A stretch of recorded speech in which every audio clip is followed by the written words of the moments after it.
전후좌우들하고 같이 인사 나눌까요? 사랑합니다. 예, 주 안에서 사랑하는 우리 성도님들의 삶, 일주일 동안 세상에서 어떠한 삶을 보내셨습니까? 우리가 지금 지나가고 있는 이 시국은 저와 여러분으로 하여금 많은 고민과 근심을 갖게 하는 것입니다. 우리가 발견하게 되는 것은 그 전까지 철저한 개인으로 살다가 어느 시점에 국가가 나에게 주는 영향이 이렇게 컸구나, 세상과 또 정치적인 역학관계가 나에게 많은 근심과 어려움을 줄 수 있구나 하는 것들을 발견하게 되는 것이죠. 맞습니다. 우리 신자들의 삶은 그냥 혼자 존재하면서 천상천하 유아독존의 삶을 사는 것은 아닙니다. 우리는 상황과 환경, 관계, 시대 속에 영향받고 그 안에서 고통하고 그 안에서 성장하며 살게 되는 것이죠. 오늘 저와 여러분들이 만나게 된 바로 이 롯의 이야기가 그것을 여실히 보여준다 감히 말씀드릴 수 있습니다. 소돔에 살고 있었던 롯, 이 롯이 겪은 삶, 그의 모습, 그에게 찾아가시는 하나님의 이야기를 통해서 우리는 어찌 보면 우리 자신의 모습을 이 말씀 속에서 만나고 우리가 살아야 할 삶의 온전한 방향을 이 말씀 속에서 확인하게 될 줄을 믿습니다. 아무쪼록 오늘 말씀을 통해서 이 어두운 시대 속에 살아가고 있는 우리에게 주시는 하나님의 크고 분명한 메시지를 발견하는 저와 여러분 다 되시기를 예수님의 이름으로 축원합니다. 아멘. 먼저 우리가 생각해 봐야 될 것은 롯이라고 하는 그 인물에 대한 평가입니다. 롯에 대해서 정확한 평가가 이루어져야 될 필요가 있는 것이죠. 왜 그렇습니까? 롯은 아브라함을 떠났습니다. 롯이 선택한 곳은 소돔이었습니다. 롯이 선택한 소돔 땅은 우리에게는 악명 높은 땅이었습니다. 그러나 롯이 소돔을 선택했을 때는 그 땅의 죄악이라던가 그 땅의 문화 때문에 선택한 것은 결코 아니었습니다. 롯이 소돔 땅을 선택했을 때 그가 보게 된 것은 무엇입니까? 그 소돔 땅이 소알까지 물이 풍성하였기 때문에 애굽 땅 같았다, 문명이 발달했다, 그리고 하나님의 동산 같았다, 자연 환경이 좋았다라는 것이죠. 충분한 이 여건, 거주 여건, 정주 여건이 있었고 뿐만 아니라 자연 환경이 너무나도 좋았다라는 것입니다. 90년대 후반에 제가 찬양 사역을 열심히 했어요. 찬양 사역 열심히 하는데 그때 이제 저희가 했던 그 장소가 분당이었습니다. 분당에서 이제 찬양팀을 만들어서 아마 정말 열심히 제가 그 당시 찬양 사역을 했었는데 그때 농담이 뭐가 있었냐면은 천당 밑에 분당이라는 얘기가 있었어요. 그만큼 살기가 좋았다라는 거죠. 그냥 단순히 살기가 좋은 게 아니라 강남 가기도 가깝고 학군도 좋고 자연 환경도 좋고 공원도 많고 녹지도 많이 확보되어 있고 깨끗한 그런 곳이라고 하는 인상이 강했습니다. 그리고 나서 거기 뒤에 이제 한 2000년대 초반에 거기에 또 이렇게 판교라고 하는 지역이 이 분당 안에 들어가면서 또 이제는 직장도 가까워져 가지고 거기에 많은 생활 여건이 개선되어지는 그런 일들을 보게 됐죠. 사람들은 그곳으로 몰려가기 시작했고 저는 제가 처음에 거기 갔을 때만 해도 주차장이 필요가 없었어요. 그냥 아무데나 주차해도 됐었어요. 90년대 이제 말이었는데 그냥 아무데나 주차해도 됐어요. 그냥 길가에 주차해도 상관없었습니다. 근데 지금 가보면 분당에 가보면 얼마나 사람이 많은지요. 얼마나 많은 사람이 거기 거주하는지. 롯도 아마 그런 마음이었을 것 같아요. 거주 환경도 좋고 학군도 좋고 그리고 또 심지어 자연 환경까지 너무나도 탁월했던 소돔 땅, 그 소돔 땅을 롯은 선택하죠. 그렇기 때문에 우리에게 있어서 롯은 굉장히 세속적인 가치관 속에 살아가는 사람으로 평가되기가 쉽습니다. 또 롯이 경험했던 그 이후의 비극적인 일들을 생각해 보자면 그의 선택과 그 자신의 믿음에 대하여서 우리에게는 좋은 평가를 받기가 어렵다라는 것을 생각해 볼 수 있는 거죠. 그러나 성경은 롯을 어떻게 평가하고 있을까요? 성경은 롯을 의인이라고 평가하고 있습니다. 성경은 롯을 의인이라고 평가하고 있다는 거죠. 이것은 제 말이 아니라 성경에서 분명히 기록되어 있는 말입니다. 베드로후서 2장 6에서 8절까지 우리 같이 한번 읽어보겠습니다. 시작.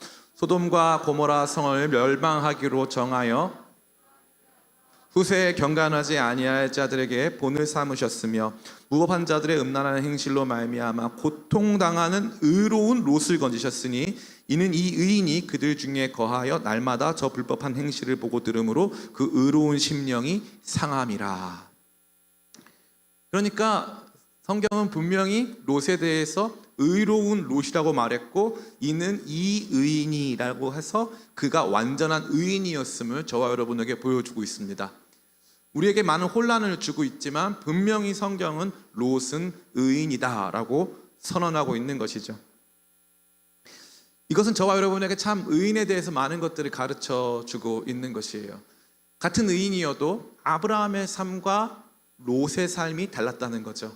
같은 교회에 다니고 같이 신앙생활을 해도 어떤 이들은 그 안에서 아브라함과도 같은 삶을 살고 어떤 이들은 롯과 같이 고통당하고 신음할 수 있음을 저와 여러분에게 보여주고 있는 것입니다. 그러한 가운데 이 롯의 의인됨에 대하여 우리는 조금 더 깊이 생각해 볼 필요가 있어요. 성경이 강하게 선언하고 있는 롯의 의인됨은 어떠한 모습이었습니까? 오늘 본문 말씀 보니까 롯은요, 여기 보니까 자기 집에 들어온 천사들을 지켜주는 존재였습니다. 우리 롯의 의인됨을 생각해 볼 수 있는 19장 1절과 2절 말씀 같이 한번 읽어보겠습니다. 1절과 2절 같이 읽습니다. 시작. 저녁 때에 그 두 천사가 소돔에 이르니 마침 롯이 소돔 성문에 앉아 있다가 그들을 보고 일어나 영접하고 땅에 엎드려 절하여 이르되 내 주여 돌이켜 주의 종의 집으로 돌아와 발을 씻고 주무시고 일찍이 일어나 갈 길을 가소서. 그들이 이르되 아니라 우리가 거리에서 밤을 새우리라. 이 모습은 창세기 18장에 등장하는 아브라함과 완전히 똑같습니다. 그의 모든 행동은 아브라함과 완전히 똑같아요. 완전히. 소돔이라고 하는 곳, 또 마물의 상수리 수풀이라고 하는 이 장소만 다를 뿐 천사들을 영접하는 아브라함과 롯의 태도는 완벽하게 일치하는 것을 볼 수 있다는 것이죠. 그는 하나님의 사람들, 하나님의 영적인 존재를 알아보고 그것에 반응하고 자기를 종이라고 낮추고 천사들을 주인이라고 이렇게 존칭하는 모습을 통하여서 하나님이 경외하는 사람이라는 점을 저와 여러분에게 강하게 보여주고 있습니다. 뿐만 아니라 의인 롯의 모습은 여기서 그치지 않습니다. 우리 같이 한번 말씀 읽어보겠습니다. 우리 6절 같이 한번 5절부터 같이 읽어보겠습니다. 5절부터 우리 9절까지 같이 읽습니다. 시작. 롯을 부르고 그에게 이르되 오늘 밤에 내게 온 사람들이 있느냐? 이르되 우리가 그들을 상관하리라. 롯이 문 밖에 무리에게로 나아가서 뒤로 문을 닫고 이르되 청하노니 내 형제들아 이런 악을 행하지 말라. 내게 남자를 가까이 하지 아니한 두 딸이 있노라. 청하건대 내가 그들을 너희에게로 이끌어내리니 너희 눈에 좋을 대로 그들에게 행하고 이 사람들은 내 집에 들어왔은즉 이 사람들에게는 아무 일도 저지르지 말라. 그들이 이르되 너는 물러나라. 또 이르되 이자가 들어와서 거류하면서 우리의 법관이 되려 하는도다. 이제 우리가 그들보다 너를 더 헤아리라 하고 롯을 밀치며 가까이 가서 그 문을 부수려고 하는지라. 롯은 단순히 천사들을 영접한 것을 넘어서서 천사들을 적극적으로 보호합니다. 적극적으로 보호할 때 그는 그야말로 용감한 모습을 보여주죠. 지금 성적 욕망에 완전히 도취되어서 폭력적으로 지금 나오고 있는 이 폭도들 앞에 혈혈단신의 몸으로 뒤로 문을 닫고 그들을 정면으로 대하고 있다는 사실입니다. 자기가 어떤 일을 당할런지 어떠한 어려움에 봉착할지에 대해서 고민하지 않은 채 정면으로 욕망에 가득한 폭도들, 분노한 폭도들을 상대하고 있는 그의 용감한 태도와 행동은 우리에게는 기대할 수 없는 것이죠. 참 전문 용어로 다구리 앞에 장사 없다 이런 말이 있는데 정말 많은 사람들이 찾아와서 지금 이 집에 들어온 그 남자들과 내가 상관하리라. 영어 성경에 보면은 뭐라고 되어 있습니까? 성적인 섹슈얼 릴레이션십을 맺겠다는 거예요. 오늘 집에 들어온 이 남자들과 우리 모두가 성적인 관계를 맺어야겠다. 너 나가라. 너네 집에 들어온 사람 내보내줘라 라고 말하고 있는 거죠. 롯은 그 분노한 또 완전히 욕망에 도취되어서 이성을 상실한 폭도들을 향해 자신의 두 딸마저 내어줄 수 있다고 말합니다. 8절에 내게 남자를 가까이 하지 아니한 두 딸이 있노라. 청하건대 내가 그들을 너에게 이끌어내리니 너희 눈에 좋을 대로 그들에게 행하고 이 사람들은 내 집에 들어왔은즉 이 사람들에게는 아무 일도 저지르지 말아라. 얼마나 기가 막힙니까? 지금 이 욕망에, 성적 욕망에 완전히 이 흥분한 이 폭도들 앞에 자기 딸들을 내어주겠다는 거예요. 저는 이 말이 사실이 아니라고 믿고 싶습니다만 어찌됐건 성경이 기록해주고 있는 내용은 그와 같은 내용입니다. 그는 자기 집에 들어와 있는 사람들, 죄 없는 사람들을 보호하려고 하고 이 폭도들을 어떻게 해서든지 안정시켜서 그날 밤에 자기 집에 들어온 이 사람들을 마음을 다하여 자기 생명을 다해 보호하려고 힘쓰고 있던 것입니다. 여러분은 의인이십니까? 예, 우리는 은혜로 구원받은 의인입니다.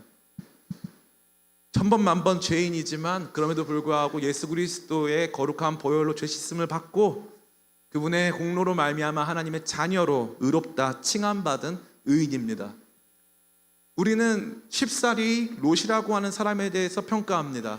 아브라함처럼 더 많은 것을 희생하고 더 위대한 선택을 하지 않았다는 이유만으로 롯의 믿음은 평가절하하고 아브라함의 믿음은 높이 칭송하는 것이죠.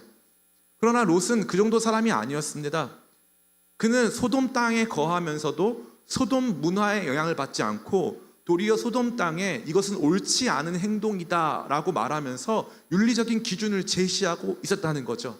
사람들은 그 땅에서 그런 윤리적 기준을 받고 싶지 않았습니다. 그러나 롯은 깨어있는 양심으로 지금 당신들이 성적 욕망을 폭력적으로 추구해서 원하지도 않는 사람들을 강제로 당신들의 성적 놀이개로 삼으려고 하는 이 행동은 잘못된 것이다 라고 선언하면서 그는 그 땅에서 정의로운 사람으로 살고 있었다는 사실입니다. 그래서 여러분, 절대 우리가 롯의 믿음과 그의 신앙, 그의 삶을 함부로 재단하여 평가할 수 없다라는 것을 우리는 분명히 알아야 한다는 것이죠. 더욱더 흥미로운 것은 무엇입니까? 그러나 그럼에도 불구하고 롯의 삶은 그렇게 평안하지 않았다라는 점입니다. 소돔에 사는 거룩한 의인, 멸망받아야 하는 죄악이 가득한 곳에 살고 있는 거룩한 의인 롯의 삶, 거기서 거룩하게 잘 사니까 소돔에 속하였지만 거기에 완전히 매몰되지 아니하고 거기서 잘 사니까 괜찮겠지? 그럴 수 없다는 것이죠. 아무리 깨끗한 삶을 산다 할지라도 롯은 소돔의 영향 가운데 완전히 자유로울 수 없었다라는 것입니다.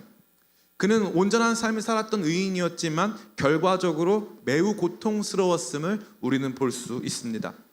우선 그의 아내마저도 결과적으로는 몸은 구원받았지만 마음이 소돔에 있었기 때문에 나중에 소금 기둥이 되는 장면을 우리는 보게 됩니다. 19장 26절 말씀 우리 같이 한번 읽어볼까요? 19장 26절 말씀 같이 읽습니다. 시작. 롯의 아내는 뒤를 돌아보았으므로 소금 기둥이 되었더라. 아멘. 천사들이 그들을 심판받고 있는, 멸망당하고 있는 소돔에서부터 구출하면서 절대 뒤를 돌아보지 말라고 했어요. 이것은 이른바 롯의 아내의 저주가 아니었습니다. 뒤를 돌아보게 될 경우 일어날 특정한 상황이 있다는 것을 암시하는 내용이었죠. 그 암시의 내용이 있었음에도 불구하고 롯은 뒤를 돌아보지 않았고 롯의 아내는 뒤를 돌아보았습니다. 롯의 아내가 뒤를 돌아보았다는 것은 지금 멸망당하고 있는 소돔 땅에 대한 미련이 남아 있었다는 거예요. 소돔 땅에 두고 온 내 옷, 내 명품 가방, 내가 그 땅 거기서 누렸던 내 치장구, 이 모든 것들 다 거기 두고 올 수 없다. 그 땅에 있었던 나의 삶 두고 올 수 없다. 나는 그 땅에 속했고 거기에 내 삶이 있었다라고 하는 미련이 이 의인 롯의 아내에게 있었음을 우리로 보게 하는 장면이 아닐 수 없는 것입니다. 그러한 가운데 놀라운 것은 이 롯의 딸들마저도 구원은 받았지만 여전히 소돔 사람으로 살고 있었다는 것입니다. 19장 30절부터 우리 같이 한번 읽어보겠습니다. 19장 30절 같이 읽습니다. 시작. 롯이 소알에 거주하기를 두려워하여 두 딸과 함께 소알에서 나와 산에 올라가 거주하되 그 두 딸과 함께 굴에 거주하였더니 큰 딸이 작은 딸에게 이르되 우리 아버지는 늙으셨고 온 세상의 도리를 따라 우리의 배필될 사람이 이 땅에는 없으니 우리가 우리 아버지에게 술을 마시게 하자 하고 동침하여 우리 아버지로 말미암아 후손을 이어가자 하고 그 밤에 그들이 아버지에게 술을 마시게 하고 큰 딸이 들어가서 그 아버지와 동침하니라. 그러나 그 아버지는 그 딸들이 눕고 일어나는 것을 깨닫지 못하였더라. 이튿날 이튿날 큰딸이 작은딸에게 이르되 어젯밤에는 내가 우리 아버지와 동침하였으니 오늘 밤에도 우리가 아버지에게 술을 마시게 하고 내가 들어가 동침하고 우리가 아버지로 말미암아 후손을 이어가자 하고 그 밤에도 그들이 아버지에게 술을 마시게 하고 작은딸이 일어나 아버지와 동침하니라. 그러나 아버지는 그 딸이 눕고 일어나는 것을 깨닫지 못하였더라. 롯의 두 딸이 아버지로 말미암아 임신하고 큰딸은 아들을 낳아 이름을 모압이라 하였으니 오늘날 모압 조상이요 작은 딸도 아들을 낳아 이름을 벤암미라 하였으니 오늘날 암몬 자손의 조상이었더라. 이게 누구죠? 구원받은 롯의 딸들입니다. 구원받은 롯의 딸들. 롯은 뭐라고요? 롯은 의인이었어요. 의인이었고 자녀들을 신앙적으로 교육하려고 애썼을까요? 애쓰지 않았을까요? 애썼습니다. 롯은 자녀들을 신앙적으로 교육하려고 애썼고 나름대로 최선의 삶을 다했고 자기 자신의 믿음을 지켜왔고 자기 목숨을 바쳐서 자기 가정에 들어왔던 천사들을 흥분한 폭도들로부터 구원하려고 했습니다. 희생적이고 헌신적인 하나님의 사람이었음이 드러나는 순간이죠. 그러나 너무 놀랍게도 롯이 아무리 의인이어도 자기의 아내와 자기 딸들이 소돔의 문화와 소돔이 주고 있었던 가치관에 영향을 받는 것을 막아낼 수는 없었다는 것입니다. 이건 저와 여러분에게 어마어마하게 충격적인 이야기를 던져주고 있는 것이죠. 롯의 고통은 바로 여기에 있었다는 거예요. 롯 자기 자신의 고통은요, 그는 소돔에서 성공한 사람이 됐어요. 19장 1절에 보면은 롯이 소돔 성문에 앉아 있었다고 되어 있습니다. 어느 성의 성문에 앉아 있는 사람은 그 성에서 가장 중요한 유력자들입니다. 유력자. 이제 롯이 소돔 땅에 들어온 이주민으로서 소돔의 유력자만큼 성장을 한 거예요. 소돔에서 그야말로 자기 인생 역전의 드라마를 썼습니다. 자기 믿음은 지켰어요. 그러나 자기 자녀들은 완전히 소돔 사람이 되어 있었고 자기 아내는 구원받는 상황 속에서도 불타는 소돔에 대한 미련과 애정을 버리지 못한 채 소금 기둥이 되어버렸다는 사실이에요. 그러면 롯이 행복했을까요? 전혀 행복하지 않은 거예요. 전혀 행복하지 않습니다. 본인은 의인이었지만 결코 행복하지 않았다라는 것을 우리는 볼 수 있는 거죠. 오늘 이 말씀이 저와 여러분에게 보여주는 그림은 바로 이와 같은 것들입니다. 이러한 내용을 통해서 우리가 발견하게 되는 것은 무엇입니까? 따라해 볼까요? 선택에 신중해야 한다. 선택에 신중해야 하는 거예요. 의인으로 살아가면서 선택에 신중해야 된다는 거죠. 제가 말씀드렸죠. 창세기 13장에 롯은 이제 엄청나게 부유해진 자신의 재산을 이끌고 어느 땅에 가서 살 것인가에 대하여서 면밀히 검토를 합니다. 그가 면밀히 검토를 할 때 그에게 있어서 중요한 기준이 있었는데 그 기준은 자기 산업을 위한 거였어요. 어떻게 해야 우리 양떼들이 안정적으로 물과 양식을 공급받을 수 있는가? 그리고 어떻게 해야 내 생활이 윤택할 수 있는가? 어떻게 해야 편안한가? 그래서 놀랍게도 롯의 선택은 편안해, 편리하고 안전한 것, 편리하고 편안한 삶을 추구하는 데에 그의 삶이 있었음을 보게 된다는 거예요. 그의 선택은 결국 거기에 머물러 있다는 거죠. 근데 너무 놀랍게 자기가 편리하고 편안하다고 생각했던 소돔 땅이 14장 바로 다음 장에선 전쟁이 일어나고요. 그 다음에 18장에서는 멸망해요. 신기하지 않습니까? 나는 소돔 땅이 여호와의 동산 같고 애굽 땅과 같아서 소알까지 물이 넉넉함으로 양떼들에게 자기 가축들에게 충분한 이 물을 공급할 수 있다라는 생각에 편안하게 선택했는데 그게 편안한 삶이 아니었다는 거예요. 편안을 선택한 의인의 결말이 이와 같았다는 거죠. 편안을 선택한 의인. 그는 여전히 의인입니다. 그러나 그는 그의 삶의 편리성과 그가 추구하고자 하는 삶의 가치관, 자기 욕망을 극대화하는 방향에 대하여서 그 어떠한 브레이크도 두지 않았어요. 하나님께서 그에게 주시고자 했던 그 마음, 그 생각, 그 약속들은 도외시한 채 지금 그의 모든 관심은 내 생활과 내 안정에 자리하고 있다라는 사실입니다. 제가 최근에 굉장히 깊이 묵상하고 있는 어떤 목사님이 계세요. 그 목사님이 미국 목사님인데 이 폴 워셔라고 하는 목사님이에요. 이 폴 워셔 목사님은 미국에서도 뭘로 유명하냐면은 회개를 촉구하고 사람들로 하여금 그 시대의 문화를 비판하고 그 시대의 문화에 따라가서는 안 된다라고 하는 것을 설파하는 아주 좋은 목사님입니다. 그런데 저는 이 폴 워셔 목사님이 지나치게 경건주의적이고 이 청교도적이라고 하는 생각이 제 마음 가운데 있었어요.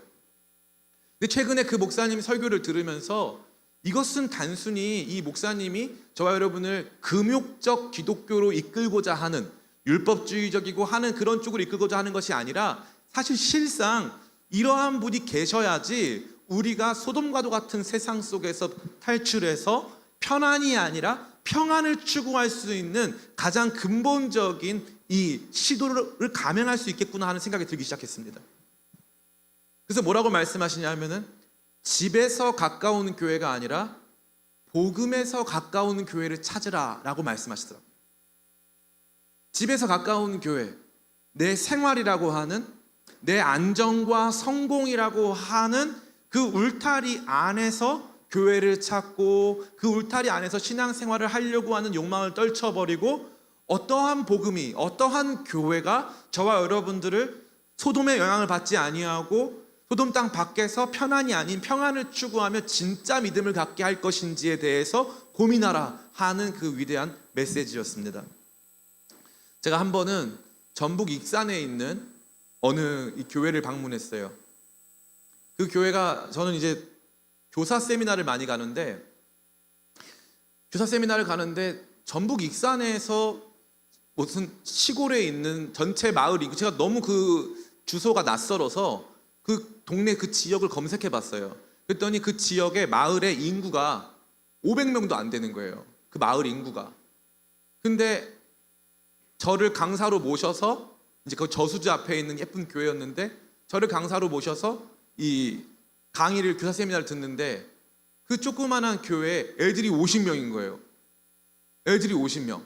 그래서 선생님들이 거기서, 선생님들 10명인데 그 10명 선생님들이 지금 그나마 대한민국에서 제일 유명한 그 교사 세미나 하시는 분들 다 모아놓고 한 분씩 돌아가면서 말씀을 듣는 거예요. 제가 물어봤어요. 어떻게 이 교회는 이렇게 아이들이 많으냐. 그랬더니 이 목사님이 너무 겸손한데 나이가 지극하신 목사님이 제가 한 거라고는 우리 성도들 말씀대로 가르친 것밖에 없는데 성도들이 다 전주 살고 익산 시내에 살면서 주일날마다 애기들 데리고 여기로 다 온다는 거예요. 와가지고 불편하지만 거기서 말씀 배우고 하루 종일 거기에 있는다는 거예요. 그 말씀 듣는데 눈물이 흐르기 시작하더라고요. 더 편안한 신앙생활이 있고 더 편리한 신앙생활이 있는데 자기 자신이 소돔, 다시 말해 세상의 문화, 세상의 가치관을 충분히 수용해서 살아가는 것이 아니라 어떻게 하면 나를 소돔이 아닌 진짜 하나님 나라 백성으로 마물의 상수리 숲을, 세상에선 주목하지 않는 곳이지만 주님께서 주목하시는 그곳으로 인도할 수 있을지에 대해서 성도들이 고민하면서 그러한 교회 안에 머물고 그러한 교회를 함께 세워가고 있는 모습을 제가 발견한 것입니다. 앞서 말씀드린 바와 같이 소돔에서 롯은 성공적인 삶을 살았습니다. 그는 소돔에서 이 가장 중요한 자리를 차지했고요. 그는 사람들에게 누가 너를 우리 법관으로 삼았냐라고 하는 비난을 들을 만큼 소돔 땅에서 중요하게 그의 의견에 영향력을 행사하는 오피니언 리더가 되어있다는 사실이죠. 근데 자기 자신이 아무리 성공하고 아무리 자기 자신이 그 안에서 이 멋지게 하나님의 사람으로 살려고 해도 자기가 소돔 땅에 속해 있는 한 자기 자녀들, 자기 아내, 자기 사위들 그 누구도 그 땅에서 완전히 자유로울 수는 없었다라는 것입니다. 2019년, 2018년으로 기억나는데 토요일 날 밤 11시에 전화 한 통이 왔어요. 목사님, 죄송한데 저희 집에 좀 와주시면 안 될까요? 라는 전화였어요. 저희 교회 앞에 이제 트라펠리스라고 하는 큰 좋은 이 아파트가 있어요. 근데 그 아파트에 사는 한 집사님이 계셨어요. 그 집사님은 온누리교회 집사님이었고 그 자녀가 이제 우리 교회에 출석했습니다. 그 형제가 있었는데 얘가 이제 굉장히 착했어요. 근데 우리 교회에서 이제 20살이었는데 굉장히 많은 핍박을 받았죠. 착했는데 형들이 막 배만세 형제 이런 사람들이 막 똑바로 해라, 조용해라 막 이렇게 해가지고 엄청 훈련시키고 막 그랬어요. 근데 이제 이 아버지가 저한테 전화가 온 거예요. 그래서 목사님 너무 죄송하지만 밤 11시인데 우리 집에 좀 와주셔야겠습니다. 그래서 제가 왜요 집사님 그랬더니 목사님이 오셔서 좀 이건 판단을 해주셔야 될 것 같아요. 그래서 제가 자초지종을 설명 들었더니 이 아들이 이 집이 아주 큰 이제 재벌 그룹 그 가문이에요. 근데 이 아이를 어릴 때부터 혼자 이제 미국 유학을 보냈던 거예요. 미국 유학을 보냈는데 이 친구가 거기에서 나쁜 형들을 만난 거예요. 그래서 거기서 술도 먹고 담배도 피고 막 이렇게 했어.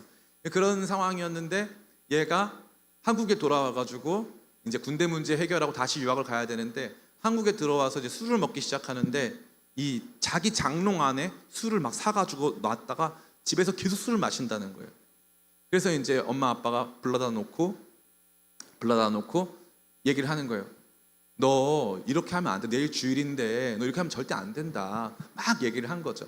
그러니까 얘가 이제 자기가 잘못했지만 그래도 이요한 목사님은 자기를 이렇게 옹호해 줄 거다. 그러니까 이제 이 애기 아빠가 야 아무리 그래도 이요한 목사님이 너 지금 이렇게 지금 개판 치고 있는 거를 어떻게 목사님이 옹호를 해주냐. 목사님이 너 목사님이 봐도 혼낼 거다. 그렇게 한 거예요. 그러니까 얘가 이제 아니다. 이요한 목사님은 나를 이해하실 거다. 내 편을 들어주실 거다. 그래서 아빠가 나 너무 지나치게 지금 정죄하는 거다. 이요한 목사님은 그래도 자기 편을 들어줄 거라는 거예요. 그래가지고 이제 서로 이제 언성이 높아지기 시작하면서 그러니까 이제 아빠가 화가 나니까 그럼 이요한 목사님 불러올까 이렇게 된 거예요. 그랬더니 불러와 막 난리가 난 거예요. 그래가지고 그 밤에 밤 11시에 제가 소환이 된 거예요. 그 집에 소환이 됐습니다.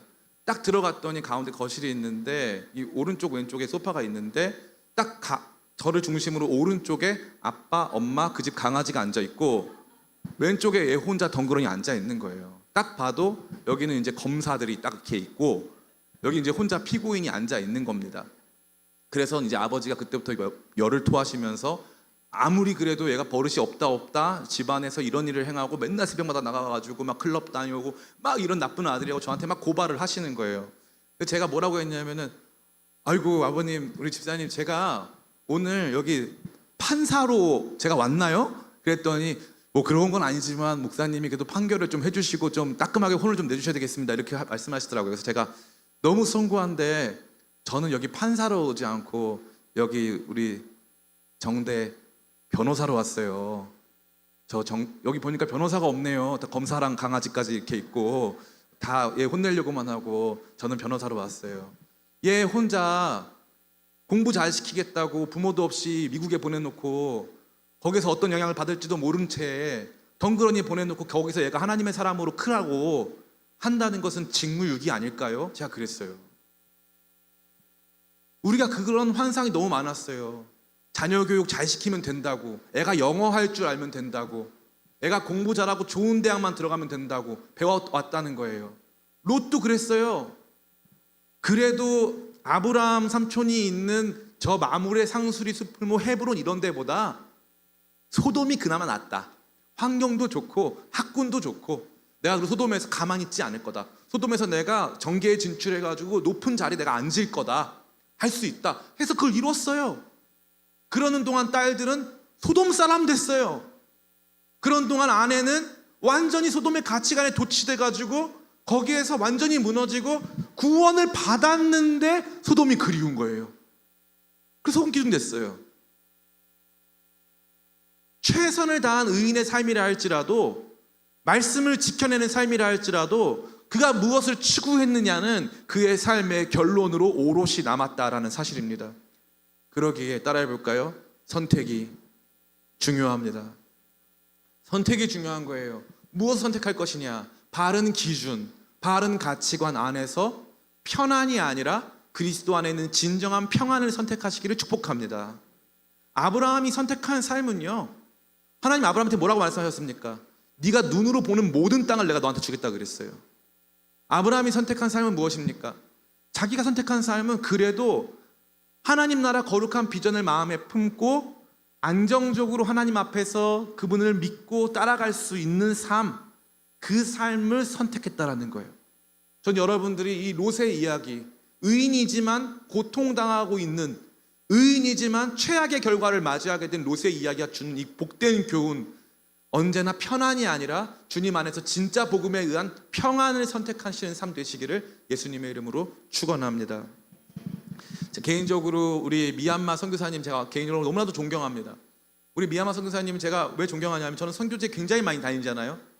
선교지에 굉장히 많이 다니는데 갈 때마다 선교사님들이 거주하시는 곳을 봐요. 근데 이 미얀마 갔을 때 선교사님이 지상 6층에 있는 원룸에 사시는 거예요. 근데 에어컨이 없어요. 미얀마는요 겨울에도 30도예요. 에어컨 없어요. 선교사님 아이가 공부를 너무 잘하는 거예요. 공부를 너무 잘해가지고 이 미국에 굉장히 좋은 대학에 합격을 한 거예요. 캘리포니아 주립대에 합격을 했어요. 선교사님이 아들한테 전화를 하는 거예요. 얘야, 네 아빠는 선교사야. 우리는 너를 그 대학에 보낼 수 있는 능력이 없어. 미안해. 우린 너 그 대학 못 보내. 라고 말을 한 거예요. 아니 세상에 어느 부모가 자녀가 그렇게 좋은 대학에 합격하고 세상에서 잘 나가는 엘리트로 살 수가 있는데 자기는 선교의 삶을 선택하고 그렇게 살아갈 수 있었을까요? 선교사님 사모님은 아버지가 장군님이에요. 장군님. 부모 도움 받으면 이 아이 얼마든지 갈 수 있어요. 할아버지 도움 받으면.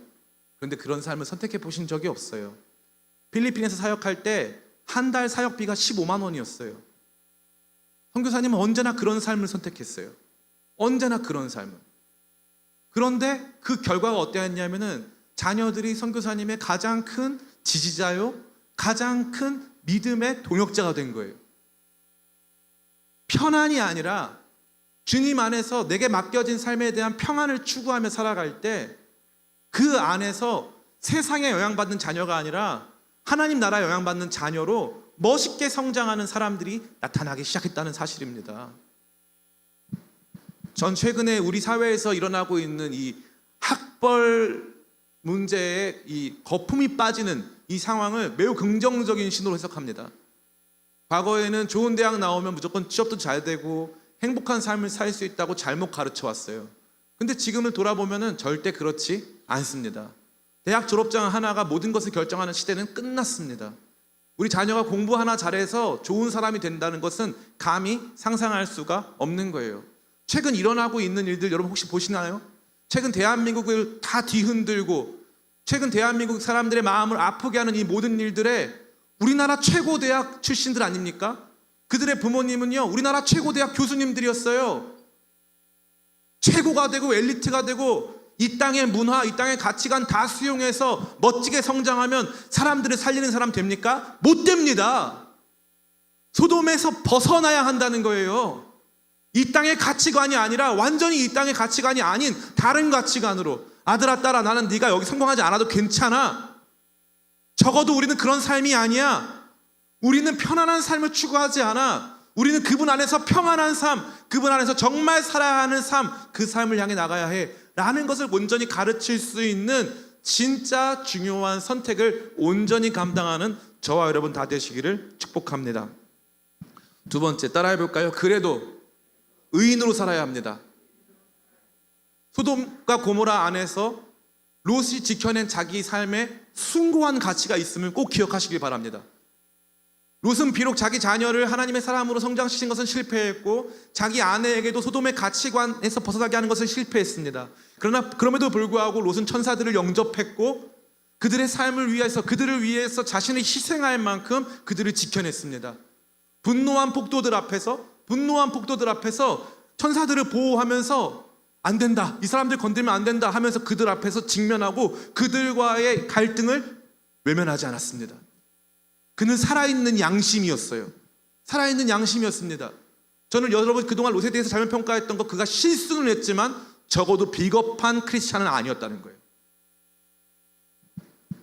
저는 최근에 일어나고 있는 대한민국에서 일어나고 있는 이 정치적인 이슈에 대해서 너무나도 많은 비겁한 크리스찬들을 보게 됩니다. 대한민국 국회의원 중에 적어도 4분의 1 이상은 크리스찬이에요. 근데 그들 모두가 진짜 국민을 위한 선택을 했다든지 역사 발전을 위한 선택을 하지 않았습니다. 당리당략에 의해서 치열하게 갈등하고 있는 좌우 대립 상황 속에서 어떻게 해서든지 우리의 기득권을 지켜야 한다라고 하는 정치 논리를 앞세워 그들은 자기가 가지고 있는 크리스찬의 양심을 드러내지 못했습니다. 저는 국민의힘의 김예지 의원을 굉장히 존경합니다. 김예지 의원은 피아니스트고 맹인입니다. 비례대표로 국민의힘의 이 일원으로 당선되었어요. 근데 그 국민의힘 모든 국회의원들이 다 퇴장해야 되는 상황에서도 김예지 의원은 그 자리를 지켰습니다. 무슨 선택이 옳았냐 그르냐를 떠나서 최소한 자기의 크리스찬의 양심대로 행했다라는 것을 저와 여러분에게 보여주고 있는 그림이 아닐 수 없는 것이죠. 오늘날 이 땅을 살아가면서 여러분에게 믿음의 사람이라고 누가 물어본다면 여러분 당당히 말할 수 있습니까? 여러분 적어도 소돔에서 롯만큼 살 수 있습니까? 여러분 소돔에서 롯만큼 사시길 축복합니다. 소돔 땅 안에서 그 어떤 불이익이 있다 할지라도 나는 크리스찬입니다. 저는 그렇게는 못합니다. 제가 사는 방식은 그러면 안 됩니다. 여러분 이러시면 안 됩니다. 이거 잘못된 일입니다. 이거 불법한 일입니다. 내 집에 들어온 이 천사들과 그러한 관계를 맺어서는 안 됩니다. 이 사람들도 그걸 원하지 않습니다. 라고 말할 수 있는 진짜 믿음의 의인 되시기를 예수님의 이름으로 축복합니다.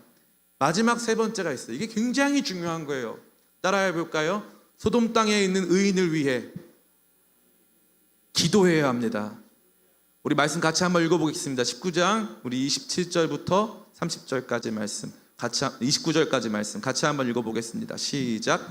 아브라함이 그 아침에 일찍이 일어나 여호와 앞에 서 있던 곳에 이르러 소돔과 고모라와 그 온 지역을 향하여 눈을 들어 온기가 아마 연기같이 치솟음을 보았더라.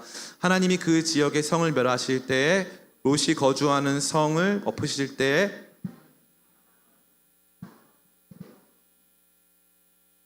아멘. 여러분 아브라함의 기도를 기억하십니까? 아브라함이 이렇게 기도합니다. 하나님, 소돔 땅에 의인 50명이 있다면 같이 심판하시면 안 됩니다. 그 의인 50명이 그들과 함께 심판의 제물이 되어서는 안 됩니다라고 하나님께 말씀드리죠. 그러고 나서 45명, 40명, 아브라함도 불안했는지 30명, 20명, 10명까지 놓고 기도합니다. 그런데 절대적으로 아브라함의 입에서 나오지 않은 한 단어가 있어요. 그 뭔지 아세요? 롯이라는 단어는 등장한 적이 없습니다. 하나님 롯은 좀 어떻게 해주시면 안 될까요? 라고 기도한 적 없어요. 철저히 아브라함은 그날만큼은 롯의 삼촌, 롯의 정신적 아버지로서가 아니라 열방의 아버지로서 공의로운 하나님을 상대하는 열방의 대표자로서 그날 숭고한 중보의 기도를 드렸습니다. 놀라운 것은요, 하나님께서 이제 심판해야 하는 소돔 땅에서 그래서 10명의 의인이 없다는 것이 판결되었고 의인 10명이 없는 그 땅을 완전히 심판하셔야 함에도 불구하고 하나님께서 그 땅에 있었던 단 한 명의 의인이었던 롯을 살려내신 데에는 아브라함의 기도가 있었다는 사실이에요. 아멘. 아브라함의 기도가 사용되고 있었다는 것입니다. 이거 너무너무 중요한 거예요. 왜냐하면 롯의 구출 이야기 안에 아브라함의 이야기가 왜 들어가겠습니까? 이것이 왜 저와 여러분에게 읽혀져야 할까요? 오늘날 저와 여러분들이 심판당하고 있는 땅들, 고통당하는 땅들 향하여서 그 땅에서 고통당하고 있는 의인 롯들을 위해서 기도해야 한다는 사실이 이 말씀 가운데 분명히 드러난 줄을 믿습니다. 아멘. 우리가 저 북녘 땅을 위해서 기도할 때 북녘 땅에 있는 사람들 또 정부나 또 북한이 우리와 원래 한 나라였다라는 사실 매우 중요할 수 있습니다. 그러나 그럼에도 불구하고 우리 마음에 두고 기도해야 되는 그 내용 중에 하나가 뭐냐 하면은 북한 땅에 있는 지하교회 성도들입니다. 중국 땅에 있는 지하교회 성도들이 그들이 우리의 기도의 영향과 그들이 우리의 기도의 유익을 얻을 수 있다라는 것입니다. 아멘.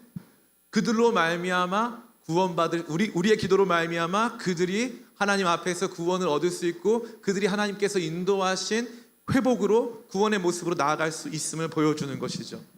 우리 조국 대한민국을 위해서도 마찬가지입니다.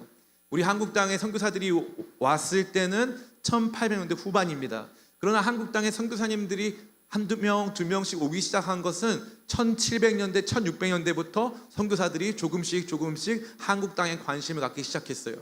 그러면서부터 한국 땅을 위해서 기도하기 시작했다는 거죠. 그러니까 이 땅에 놀랍게도 선교사가 있기 전에 한글 성경이 먼저 생겨났습니다. 천주교의 기준으로는 선교사가 오기 전에 이 천주교 성도들이 먼저 생겨났어요. 전 세계에 유례가 없습니다. 그러니까 이것은 무엇을 보여주는 것이죠? 우리가 그 땅을 위해서 기도할 때 그 땅에 있는 의인들이 우리의 기도의 수혜자가 된다는 사실입니다. 저는 여러분들이 언제나 소돔과도 같이 멸망당하고 있고 아파하는 그 땅들을 위해서 기도하시기를 축복합니다. 이제 말씀을 마칩니다. 소돔 땅에도 의인이 있습니다. 롯이었습니다. 소돔 땅에도 자기 삶을 지켜내고 말씀 가운데 살려고 발버둥치는 한 사람이 있었어요. 그러나 그에게는 잘못된 선택이 있었습니다. 더 편리하고 안전한 삶, 더 윤택한 삶을 향한 추구가 있었다는 거죠. 믿음으로는 의인이지만 삶의 가치관으로는 의인이 아닌 사람들이 너무나도 많아요. 너무나도 많습니다. 그러한 삶 속에서 우리 자녀들은 하나님 나라 백성으로 성장할 수 없습니다. 그러한 삶 속에서 우리 자녀들은 건강한 모습으로 참다운 의인의 삶을 살 수 없는 것이죠. 전 여러분 모두에게 감히 말씀드립니다. 온전하고 바른 선택하시기를 축복합니다. 그리고 여러분 자신도 소돔과도 같은 이 땅 가운데 믿음 지키시기를 축복합니다. 그리고 지금 세계 어디선가 신음하고 있을 이 땅에 속한 많은 의인들, 그들을 위해서 기도하며 그들을 구원의 자리로 인도하는 우리의 삶 되시기를 예수님의 이름으로 축원합니다.